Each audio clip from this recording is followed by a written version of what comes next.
నీకు దేవుని సమాధానం కలుగునుగాక. ఆమెన్. హెబ్రీ 11:1.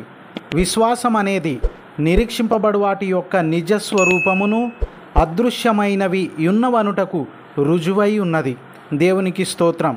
విశ్వాసం అంటే నమ్మకం. దేవుడున్నాడని, నీ ప్రార్థన వింటాడని, ప్రతి సెకను నిన్ను అబ్జర్వ్ చేస్తుంటాడని, బైబిల్ పుస్తకంలోని వాగ్దానాలన్నీ నీకోసమేనని నమ్మడమే విశ్వాసం అంటే.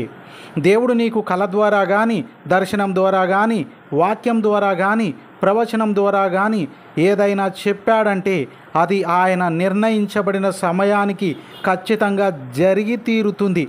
అదృశ్యమైనవి అంటే కంటికి కనబడవు, నమ్మలేనివి. అబ్రహాముకు ఇచ్చిన వాగ్దానం నమ్మలేనిది.